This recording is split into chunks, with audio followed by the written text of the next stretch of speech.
Moon pictures தயாரிப்பில் அமீர் நடிப்பில் ஆதம்பாவா இயக்கத்தில் உயிர் தமிழுக்கு வெற்றி நடை போடுகிறது. குறைந்த விலை, நிறைந்த தரம், தங்கள் தேவைகள் அனைத்தும் ஒரே இடத்தில். ஜெயச்சந்திரன். அகிலத்தை ஆளும் உழைப்பின் உறுதியை என்றும் வணங்கும் அக்னி.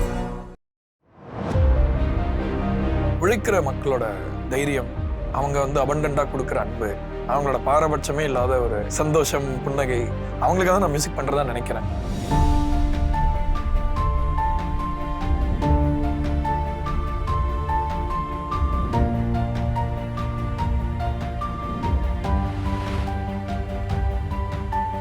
ஒருத்த மனுஷனா பிறந்துட்டான்னா அவனுக்கு நிறைய அடையாளங்கள் திணிக்கப்படுது அவன் மேல. ஸோ அந்த மாதிரி எல்லா அடையாளத்தையும் விட்டுட்டு எல்லாரும் சேர்ந்து ஒரு இடத்துல ஒன்னா இருக்க முடியும் அப்படின்னா மியூசிக்கால அதை பண்ண முடியும். மியூசிக் அந்த பவர் இருக்கு. அதனால சின்ன வயசுலேருந்தே நான் இந்த மியூசிஷியனாக ஆகணும் அப்படிங்கிற ஒரு விஷயத்த ரொம்ப சீரியஸாக எடுத்து அதுக்காக ஒர்க் பண்ணேன். நம்ம யாருன்னு கண்டுபிடிக்கிறது தானே ஜேர்னி. ஸோ ஏதாவது ஒரு ஜேர்னிக்குள்ளே போகிறோன்னா நம்ம யார், நம்மளை பற்றி என்னங்கிற சுச்சுவேஷன்ஸே அதை ரிவீல் பண்ணும். ஸோ நான் முதல்ல பிறந்தது ஒரு வெரி ட்ரெடிஷ்னல் கர்நாடிக் மியூசிக் ஃபேமிலியில் தான் பிறந்தேன். பாட்டு கற்றுக்கிட்டதுமே கர்நாடிக் மியூசிக் தான், ரொம்ப ட்ரெடிஷ்னல் மியூசிக். அதுக்கப்புறம் ஒரு மாதிரி அதில் மட்டுமே இருக்கமேன்னு சொல்லி பொதுவாக மியூசிக்கை இது தவிர என்ன இருக்குது அப்படின்னு தேட ஆரம்பிக்கும் போது தான் என்னோட ஜேர்னி ரொம்ப பெருசாச்சுன்னு சொல்லணும். ஸோ குறிப்பாக ஃபோக் மியூசிக், நம்ம ஊரில் வாய்ஸ் இல்லாத மியூசிக் கிட்டலாம் நான் ரொம்ப அட்ராக்ட் ஆனேன். ஸோ அதை என் படங்கள் மூலமாக கொண்டு வரணுங்கிற ஒரு விஷயம் அப்புறமா later it got added to my journey. நடுவில் இந்த பைரசி ரொம்ப ஜாஸ்தியாச்சு. இந்த டாரன்ஸ் அது இதுன்னு வந்தபோது நம்ம ஊரில் போயிட்டு ஒரு மியூசிக் ஸ்டோரில் வாங்க முடியாத ஆல்பம்ஸ்லாம் நீங்கள் அப்போ கேட்க முடியும். அண்ட் இப்போ மாதிரி ஸ்பாட்டிஃபைல வர மாதிரி அப்போ இருக்காது. மீனிங் இப்போ என்ன அந்த பிளாட்ஃபார்ம் கொடுக்குதோ அதான் நீங்கள் கேட்க முடியும். அப்போ நீங்களா போய் தேடி கலெக்ட் பண்ண முடியும்.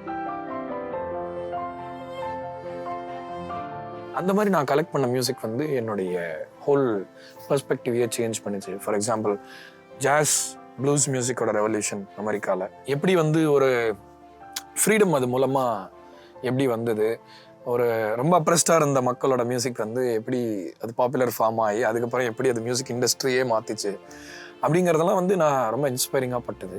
அதே மாதிரியே நம்ம ஊரில் நம்ம பண்ணக்கூடாது ஒரு வாய்ஸ் இல்லாத. ஏன்னா எத்தனையோ நம்ம சினிமாவில் இது வரைக்கும் கேட்டிருக்கோம், ஓரளவுக்கு நம்ம ஊரில் நியாயமாக தான் ரெப்ரசென்ட் பண்ணியிருக்காங்கன்னு சொன்ன. பட் இருந்தாலும் அதோட உண்மையான அந்த சோல்ஃபுல்லான ஒரு ஸ்டேட்லையும் அது பரவ மாட்டேங்குது மெயின் ஸ்ட்ரீமாக. அப்படிங்கிற புள்ளியில தான் என்னுடைய ஃப்ரெண்ட்ஸ் பிரதீப், சந்தோஷ் நாராயணன் கூட இணைஞ்சு அந்த பயணத்தை தொடங்க முடிஞ்சது.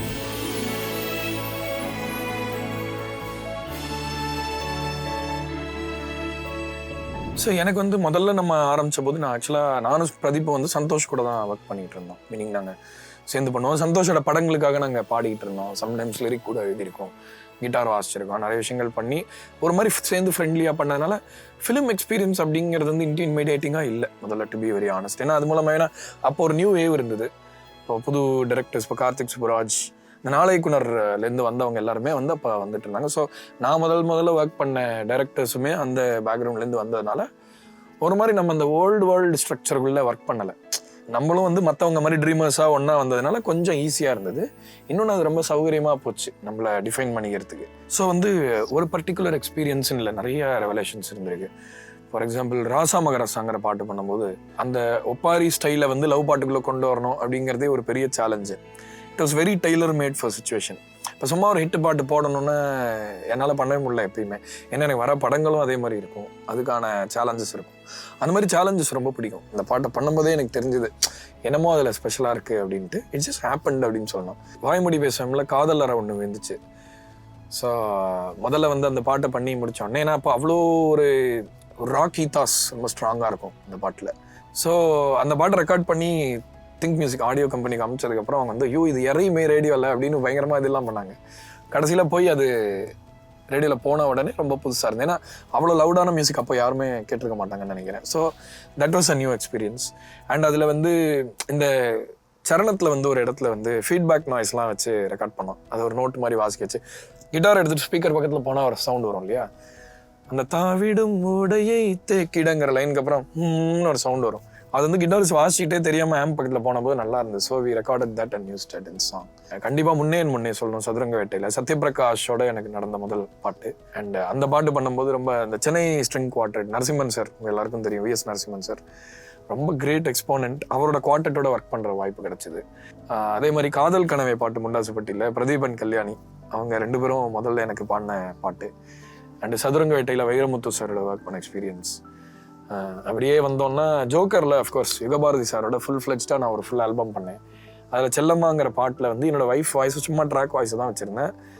ராஜமுருகன் சாரும் யுகபாரதி சாரும் தான் சொன்னாங்க இந்த மாதிரி அவங்களே பாடிட்டோம் அப்படின்னு.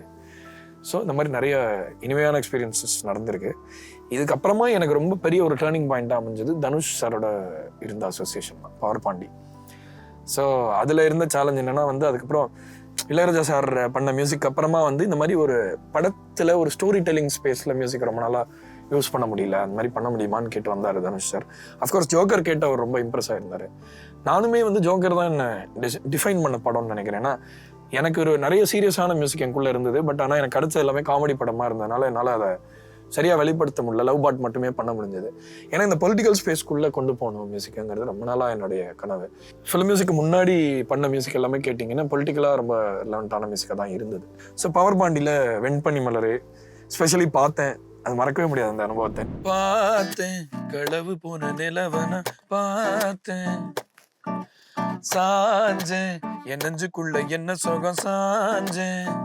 அந்த பார்த்தேன் பாட்டுக்காக ரொம்ப உட்காந்து நிறைய இது பண்ணிட்டு இருந்தோம், மண்டையை உடச்சிட்டு இருந்தோம். எதுவுமே வரல. அவரோட கேரவான்ல தான் இன்ஃபேக்ட் பவர் பாண்டி ஷூட் போயிட்டு இருக்கு. கேரவானுக்கு வந்துட்டு டியூன் பண்ணிட்டு அவர் போய் ஷூட் பண்ணிட்டு ஷார்ட் நடுவில் வருவார். அப்படிதான் பண்ணிட்டு இருந்தோம். வெளிச்சத்துல பார்த்தேன் களவு போன நிலவன பார்த்தேன். ஸோ என்னமோ இதுவாகல பார்த்தேன் வந்து சும்மா நான் ஏதோ பண்ணி வச்சிருந்தேன். ஒரு நாள் எனக்கு சும்மா குளிச்சுட்டு வரும்போது டியூன்ஸ்லாம் வரும். ஸோ அதை சும்மா ஃபோனில் ரெக்கார்ட் பண்ணி வச்சிருந்தேன். அப்புறம் கிளம்புறதுக்கு முன்னாடி என்னடா ஒன்றுமே பண்ணலையே அப்படின்னு அவர் ப்ரெஷரே போடல. அவர் வந்து பரவாயில்ல அப்புறம் வரும், என்ன ரொம்ப முக்கினா தான் வராது, நீங்கள் ஃப்ரீயாக யோசிங்க போயிட்டு, மேபி உங்களுக்கு கேரவானில் ஏதோ செட் ஆலையோ என்னமோ அப்படின்னாரு. அதுக்கப்புறம் நான் சொன்னேன், நான் சும்மா ஒரு டியூன் வச்சிருக்கேன், பாடி காட்டுமா, உங்களுக்கு பிடிக்குமான்னு தெரில, ரொம்ப சில்லியாக இருக்கும்னு நினைக்கிறேன், எனக்கு ஏதோ இன்ட்ரெஸ்டிங்காக இருக்குன்னு சொல்லிட்டு நான் சும்மா பாடி காமிச்சேன். சும்மா அப்படின்ட்டு சும்மா பாடி காமிச்சேன். அது அந்த ஃபுல் பல்லவி கேட்டு யாருக்கா கொடுத்துட்டீங்களான்னு கேட்டார். இல்லை சார் அப்படின்னு. அப்படின்னா இப்படின்னு பார்த்தாரு அங்கே டிஷ்யூ பேப்பர் தான் இருந்தது. சரி இதை கர்ச்சீஃபாக நினச்சி போட்டுக்கோங்க, யாருக்கும் கொடுத்துடாதீங்க, நம்ம ஒர்க் பண்ணலாம் அதில் அப்படின்னு சொல்லிட்டு நடுவில் அந்த ஸ்கெட்யூல் பிரேக் பண்ண போது அந்த பாட்டை ஃபுல்லாக பண்ணி முடித்தோம். அது செம்ம அனுபவமாக இருந்தது. காத்து சில்லுன்னு வீசுது காதல் இம்புட்டு தான் சாரல் சன்னதி காட்டுது காதல் இம்புட்டு தான் இடி மின்னல் அடிக்குது வெளிச்சத்துல பார்த்தேன் களவு போன நிலவன பார்த்தேன். அதே மாதிரி வெண்பனி மலரையும் வந்து சும்மா ஏதோ பண்ணி வச்சிருந்த ஒரு பாட்டு தான். அது வேற மாதிரி நான் ரொம்ப எலக்ட்ரானிக்காக பண்ணி வச்சிருந்தேன். அது அதுக்கப்புறம் வந்து இல்லை அதை நம்ம ரொம்ப ஃபோக்கியாக பண்ணலாம் அப்படின்னு ஒரு ஐடியா கொடுத்தாரு. ஸோ அந்த மாதிரி நடந்த அனுபவங்கள். ஆக்சுவலாக ஜெய்பீம் தவிர்க்கவே முடியாத ஒரு படம் எனக்கு. மெஹந்தி சர்க்கஸ் எல்லாமே வந்து என்னென்னா எல்லாமே கண்டென்ட் ட்ரிவன் ஃபிலிம்ஸ். பெருசாக ஹீரோக்கள் மேலே நம்ம சவாரி பண்ணதில்லை. இப்போ மெலடி மேக்கிங்னு வரும்பொழுது என்னோட பாட்டில் பார்த்தீங்கன்னா ரொம்ப நுட்பமாக பாட வேண்டிய சில விஷயங்கள் இருக்கும். ஸோ அந்த மாதிரி விஷயம் வந்து பிரதீப்போட பண்ணும்போது எனக்கு ரொம்ப ஈஸியாக இருக்கும். இந்த சிங்க் பயங்கரமாக இருக்கும். அடுத்ததான் நான் சொல்ல வேண்டியது வந்து சத்யபிரகாஷ் தர்மார். சத்யபிரகாஷ் வந்து பிரதீப் மாதிரி தான் எனக்கு. In terms of ability great singer, ஸ்டேஜில் வந்து எக்ஸ்ட்ராடினரி பர்ஃபார்மர். தொடர்ந்து நிறைய படத்தில் எனக்கு பாடிக்கிட்டே வராரு. என்னோட ஒர்க் கல்ச்சரே வந்து இட்ஸ் நாட் லைக் அப்படியே சார் வந்துட்டார் இது பண்ணுறாரு அப்படின்னு கிடையாது. எல்லாருக்குமே வாய்ஸ் இருக்குது. அதே மாதிரி என் கூட ஒர்க் பண்ணுற யாருக்குமே வந்து டெட்லைன்ஸு ஃபோர்ஸிங் அப்படின்னு எதுவுமே நான் பண்ணுறதில்ல. ஏன்னா முதலேருந்தே என்ன ஒரு கட்டாயத்தினால ஒரு விஷயமா பண்ணால் அது வேலையாக மாற ஆரம்பிச்சிருது. ஸோ அதனால் வந்து என்னோட அசிஸ்டன்ஸுமே அவங்க தான் ரிமைண்ட் பண்ணுவாங்க. நான் இன்னைக்கு கொடுத்துடலாம் நம்பாங்க. சரிடா முதல்ல போய் தூங்குங்கடா, சாப்பிடுங்கடா, ஒழுங்காக சாப்பிட்டேன்னு தான் நான் கேட்பேன். ஏன்னா அது கூட இல்லைன்னா அந்த ஃபவுண்டேஷன் மேலே தான் நீங்கள் வந்து ஒரு நல்ல ஒர்க் பண்ண முடியும். அப்படிங்கிறதுனாலேயே வந்து ஒரு நல்ல மியூசிக், தொடர்ந்து ஒரு பாசிட்டிவான மியூசிக் கொடுக்க முடியுது. ஏன்னா நிறைய பேர் நம்ம மியூசிக் கேட்கும்போது சொல்கிறாங்க இந்த மாதிரி வந்து ரொம்ப பாசிட்டிவாக இருக்குது, ஒரு கஷ்டமோ சந்தோஷமோ முக்கியமான லைஃப் மொமெண்ட்ஸில் வந்து உங்கள் பாட்டு கேட்கணும் போல இருக்குது அப்படின்னு சொன்னாங்க. மலேசியாவில் போகும்போது சொன்னாங்க நிறைய பேர், வாழ்க்கையில் ரொம்ப பொருத்தமாக இருக்குது நீங்கள் பண்ணுற பாடல்கள்னா. அதுக்கு ரீசனுமே வந்து அதுதான் நான் பண்ணணும்னு நினைக்கிறேன். நான் வந்து சும்மா ஏதோ ஒரு மேம்போக்கா அது ஒன்று பண்ணாமல் உள்ளே போய் ஒருத்தரோட பர்சனலான இடத்துல நம்ம அவங்கள தொட முடியுதுன்னா that is the relationship I want to have with my audience. Sai ஸ்ரவணம்னு சொன்னேன்ல, எனக்கு இப்போ ரீசெண்டாக ஜெய்பீம்லேருந்து எல்லா படங்களுக்கும் அவர் தான் மிக்ஸ் பண்ணிட்டு இருக்காரு. தலைக்கோதுமில் இன்ஃபேக்ட் முதல்ல வந்து அந்த இன்ஸ்ட்ருமெண்ட் வந்துட்டு தான் வாய்ஸ் ஆரம்பிக்கிற மாதிரி இருந்தது. அவர் சொன்னார், இந்த பாட்டோட மெலடி வந்து முதல்ல இன்ட்ரடியூஸ் பண்ணிடலாமே, ஏன்னா 10 செகண்டுக்கு மேலே ஆனால் அதுக்காக வெயிட் பண்ணுவாங்களா இல்லையான்னு தெரியாது, இந்த பாட்டோட மெலடியை முதல்ல இன்ட்ரடியூஸ் பண்ணிடலாம்னு சொல்லி முதல்ல வச்சு காமிச்சாரு. It worked like a charm. So இந்த மாதிரி பர்சனலாக எனக்கு சும்மா ஒரு வேலைன்னு இல்லாமல் என் லைஃப்லேயுமே பர்சனலாக இன்ட்ரெஸ்ட் எடுத்து எல்லாருமே மியூசிக்காக இன்வெஸ்டடாக இருக்கிற டீம் தான் நம்மளோடது ஃபுல்லாக. என்னோடய ஃபேமிலி கண்டிப்பாக சொல்லணும். என்னோடய ஒய்ஃப் சுதா, அவங்க கோஆப்ரேஷன் இல்லாமல் பொதுவாக கல்யாணம் ஆயிடுச்சுனாலே வந்து வருஷத்துக்கு 20 படம் பண்ணு, அடுத்தது பெரிய பெரிய ஸ்டார்ஸ்க்கு படம் பண்ணு இப்படிலாம் சொல்லுவாங்க. அதை பற்றி எனக்கு ஒரு குறையும் இல்லை. எனக்கு என்னென்னா ஒரு சமூகத்துக்கு நல்ல விளைவு வரணும் படத்துலேருந்து. அண்ட் வந்து ஒரு சின்ன மனுஷனுடைய ஒரு ரோல் டிமினிஷ் ஆகிடக்கூடாது அப்படிங்கிறதுக்காக தான் நான் மியூசிக்கே பண்ண ஆரம்பித்தேன்.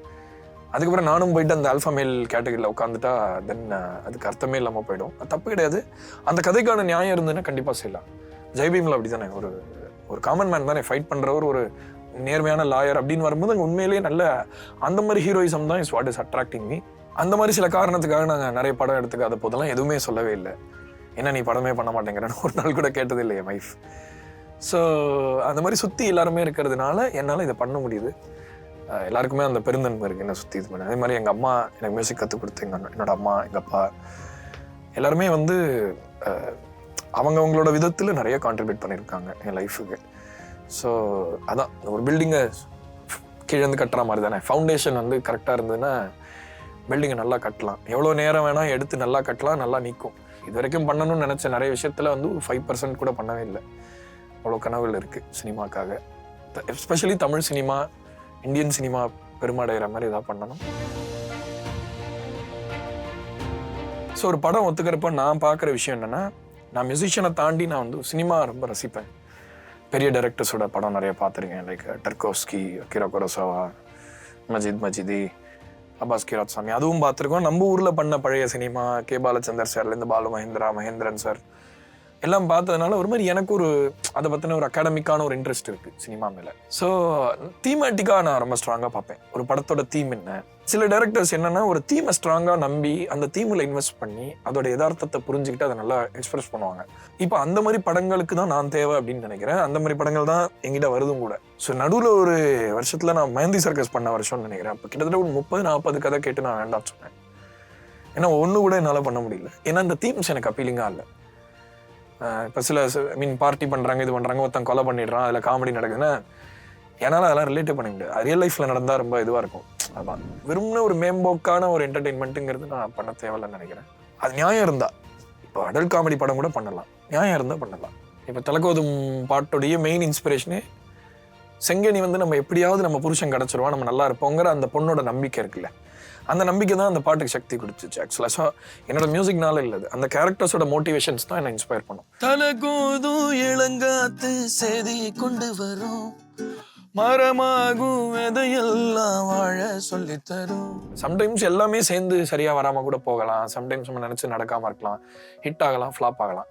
குறைந்தபட்ச நேர்மை இருந்தால் அது வந்து கண்டிப்பாக அதுக்கு நம்ம உறுதுணையாக இருக்கணுங்கிறது தான் என்னோட கருத்து. படத்துக்கு ஸ்கோரிங் அப்படின்னு வரும்போது செகண்ட் டைலாக்னு சொல்லுவாங்க சினிமாவில். என்னென்னா வந்து டைலாக் கீழேயே மியூசிக். இப்போ நீங்கள் பார்ப்பீங்க ஆக்ஷன் போது எங்கெல்லாம் டைலாக் இல்லையோ அங்கே மியூசிக் போடுறது வழக்கம் தான். நான் பொதுவாக ஒரு விஷயம் என்ன பண்ணுவேன்னா, இந்த மாதிரி வந்து ஒரு கேரக்டர் ஏதோ ஒன்று பேசுகிறாங்க அப்படின்னா அந்த எமோஷனை இன்னும் கொஞ்சம் ஸ்ட்ராங்காக அழுத்துறதுக்கு we will need music.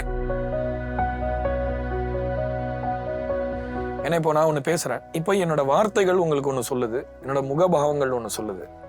ஆனால் அத்தனை நேரம் அந்த கேரக்டர் மனசில் கேரி பண்ணிட்டு வந்ததெல்லாம் இந்த இன்ஸ்டன்ட்ல சொல்ல முடியாதுல்ல, அதை மியூசிக்கால சொல்ல முடியும். ஸோ இதை தான் செகண்ட் டைலாக்னு சொல்லுவாங்க. ரீரெக்கார்டிங்கிறது வந்து நம்ம ஊரில் இப்போதைக்கு பெரும்பாலும் எல்லாரும் யூஸ் பண்ணுறது வந்து ஒரு தீமேட்டிக்காக போயிடலாம். இந்த கேரக்டர் இந்த தீம், அந்த கேரக்டர் அந்த தீம்ங்கிற லெவலில் தான் இருக்கே தவிர அதை தாண்டி கதாபாத்திரங்களோட மனநிலையை பிரதிபலிக்கிறதுக்கான ஏரியாக்குள்ளே போச்சுன்னா இன்னும் என்ரிச்சிங்காக இருக்கும் படங்களுக்குங்கிறது தான் என்னுடைய.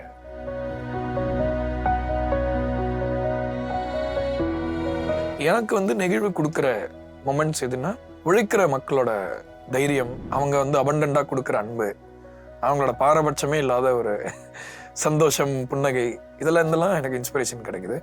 அவங்களுக்காக தான் நான் மியூசிக் பண்ணுறதா நினைக்கிறேன்.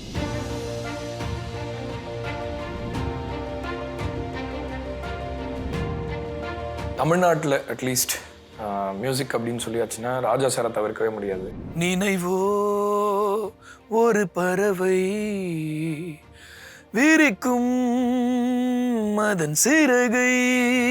என்னன்னா அவரோட ஒரு கான்ட்ரிபியூஷன் வந்து நான் எப்படி பார்க்குறேன் அப்படின்னா, ராஜா சாரோட music brought out the life of a common man அகாடமிக்காக சினிமாவில் என்ன நடந்திருக்கு அப்படின்னு பார்க்கும்போது அந்த காலத்தில் அவரோட கான்ட்ரிபியூஷன் வந்து ரொம்ப ஒரு பெரிய விஷயமா பார்க்குறேன். எல்லா லாங்குவேஜ்லேயுமே வந்து அவரோட மியூசிக் ரொம்ப பெரிய ஒரு இன்ஸ்பிரேஷனாக இருந்தது.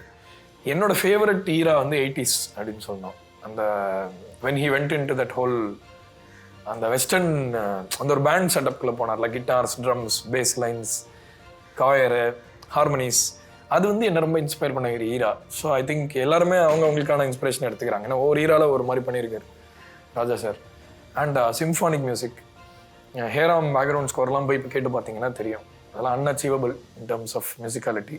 இன்ஃபேக்ட் அவரை நான் மீட் பண்ண போது அப்போ கேட்டார், இந்த மாதிரி கர்நாடிக் மியூசிக் எங்கே கற்றுனீங்க அப்படின்னா, நான் சொன்னேன் இந்த மாதிரி என்னோட பேரண்ட்ஸ் அண்ட் வந்து நான் சஞ்சய் சுப்ரமணியம் அவர்கிட்ட தான் நான் இன்னும் ரிஃபைன் ஆனேன், போயிட்டு அவர் தான் எனக்கு எல்லாமே கற்றுக் கொடுத்தாரு அதெல்லாம் சொன்னேன்.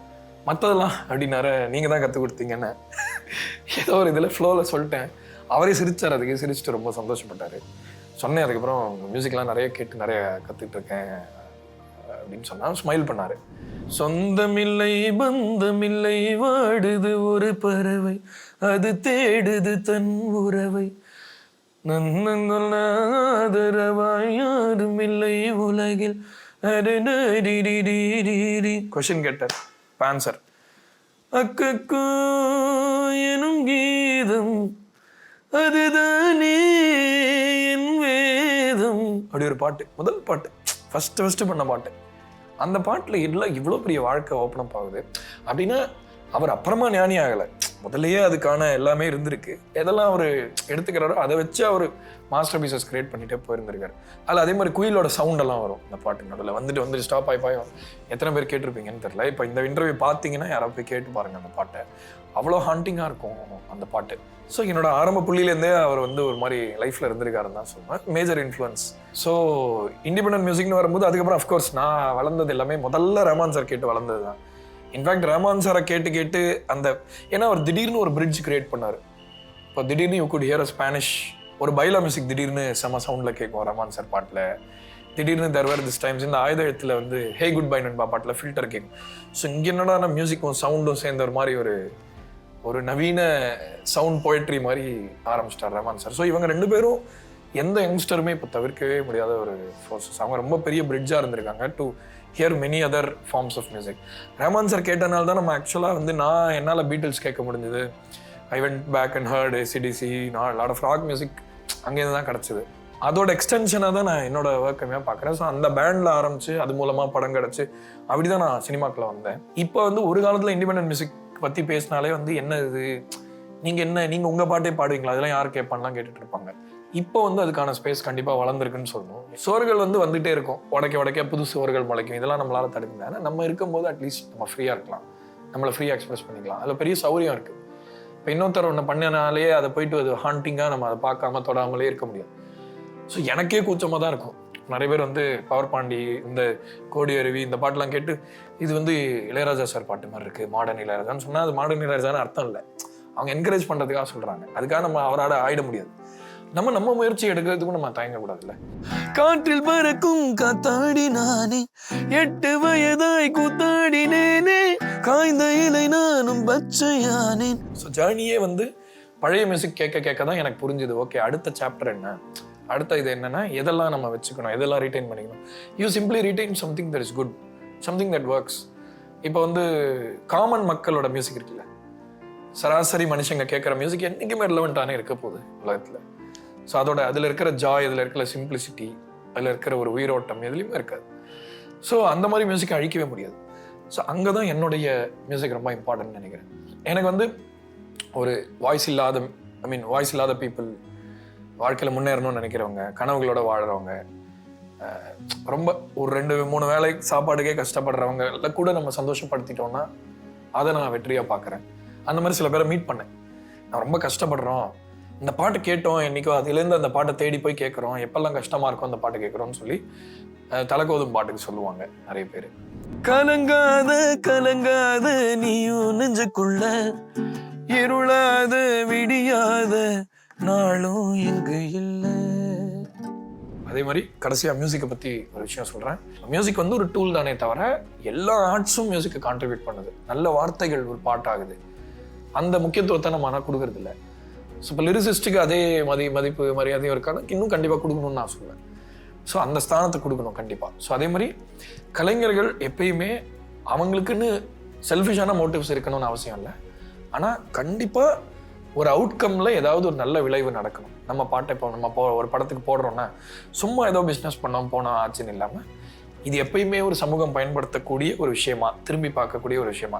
நாளைக்கு சொசைட்டியில் ஏதாவது இதை மாதிரி இன்னும் நிறைய பிரச்சனைகள், இன்னும் பிரிவினைகள் ஜாஸ்தி ஆயிடுச்சுன்னா, ஐயோ இதெல்லாம் நம்ம கேட்டு நல்லா தானே இருந்தோம், இந்த பாட்டு நம்ம ஞாபகப்படுத்தல ஒரு ஹியூமன் பீங்னு அப்படி சொல்லிட்டா போதும். ஆல்ரெடி ஜெய்பீம் படம் பண்ணதில் எனக்கு பெரிய திருப்தி என்னன்னா, அந்த ஒரு பர்டிகுலர் கேஸில் பாதிக்கப்பட்டவங்க அந்த இனங்களுக்கு அவங்களுக்கான நில உரிமைகள்லாம் வழங்கப்பட்டிருக்கு. ஸோ அது ஒரு படம் இதுக்கு முன்னாடி பண்ணியிருக்கான்னு எனக்கு தெரியல, எனக்கு தெரிஞ்சில்ல.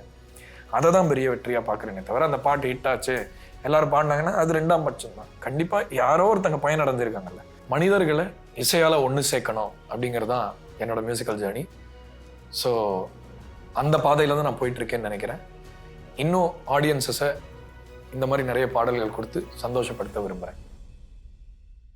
மூன் பிக்சர்ஸ் தயாரிப்பில் அமீர் நடிப்பில் ஆதம்பாவா இயக்கத்தில் உயிர் தமிழுக்கு வெற்றி நடை போடுகிறது. குறைந்த விலை, நிறைந்த தரம், தங்கள் தேவைகள் அனைத்தும் ஒரே இடத்தில். ஜெயச்சந்திரன். அகிலத்தை ஆளும் உழைப்பின் உறுதியை என்றும் வணங்கும் அக்னி.